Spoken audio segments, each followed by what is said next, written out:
Cut பண்ண corner side வந்து கொஞ்சம் ஈவனாக இருக்கணும். பேப்பர்ஸ் ரெண்டும் ரொம்ப ஈவனாக கரெக்டாக இருக்கணும். அந்த கார்னர் பிளேஸ்லேருந்து ஒரு 1 இன்ச்சஸ்க்கு ஒரு லைன் ட்ரா பண்ணிக்கோங்க.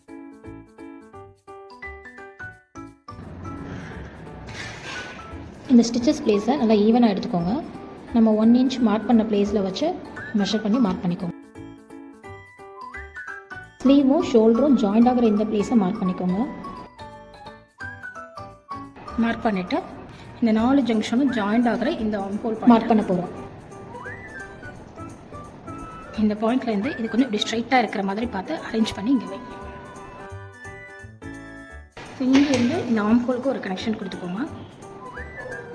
இந்த பிளேஸ்லேருந்து ஒரு ஸ்ட்ரெயிட் லைன் கரெக்டாக 1.5 இன்ச்சஸ்க்கு ஒரு லைன் மார்க் பண்ணிக்கோங்க. மார்க் பண்ணிவிட்டு அந்த பிளேஸ்லேருந்து இந்த ஆர்ம்ஹோலுக்கு ஒரு கனெக்ஷன் கொடுங்க. இந்த பிளேஸ்லேருந்து இந்த பிளேஸுக்கு என்ன மெஷர்மெண்ட் இருக்குதுன்னு செக் பண்ணுங்கள். 6.25 இருக்குது. ஸோ 6.25 டு இந்த பிளேஸை அப்படியே ஃபோல்ட் பண்ணுங்கள். மொத்த மெஷர்மெண்ட்டில் பாதியை கண்டுபிடிக்கணும். இந்த ஸ்கேலை இப்படி கிராஸாக வைங்க. 1/2 இன்ச்சஸ் கீழே 1/2 இன்ச்சஸ் மேலே. இந்த பாயிண்டில் இருந்து இந்த பாயிண்ட்டை டச் பண்ணி இங்கே வந்துடணும். அதே மாதிரி இங்கேருந்து இந்த பாயிண்ட்டை டச் பண்ணி இங்கே இப்படி ஸ்ட்ரைட் லைன் வந்துட்டு சடனாக இப்படி பள்ளம் வராது. ஸோ அதனால் ஸ்ட்ரைட் லைன் வந்துட்டு இதுக்கு மேலே இப்படி போகாமல் இப்படி ஸ்லாண்ட்டாக வர மாதிரி ட்ரை பண்ணு. ஜஸ்ட்டு ஸ்லாண்ட் லைக் லிப்ஸ் மாதிரி.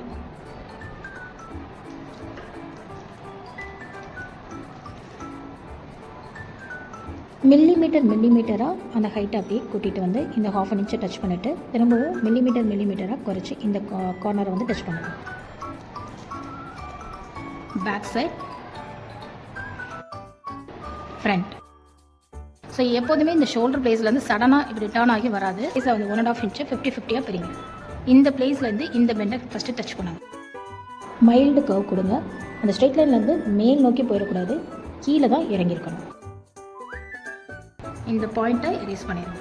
இந்த பிளேஸ்லேருந்து சின்ன கர்வ், இது ஃப்ரண்ட்டுக்கான கர்வ். ஸோ இப்போ இந்த எக்ஸ்ட்ராஸ் இருக்கிற லைன்ஸ் எல்லாம் எரேஸ் பண்ணிடுங்க. இது ஜஸ்ட் அது மார்க்கிங்காக மட்டும்தான். ஃப்ரண்ட்டு இது பேக்.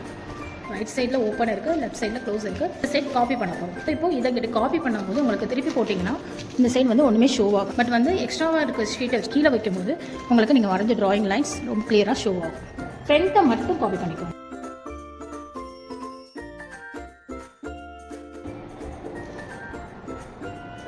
ஃப்ரண்ட்டை மட்டும் காப்பி பண்ணியிருக்கோம். ஸோ இங்கே ஃப்ரண்ட்டை காப்பி பண்ணதுனால இந்த ஃப்ரண்ட்டை எரேஸ் பண்ணிடலாம். மைல்டாக பள்ளம் இருக்கிற சைடு வந்து ஃப்ரண்ட்டு, இந்த ஸ்லீவ் வந்து லெஃப்ட் ஹேண்ட். ஆரி ஒர்க்குன்னு கமெண்ட் பண்ணுங்கள். ஆரி ஒர்க் மார்ஜின் பிளேஸ் எங்கெல்லாம் மார்க் பண்ணணும் நெக்ஸ்ட் வீடியோவில் அப்லோட் பண்ணுறேன். நன்றி.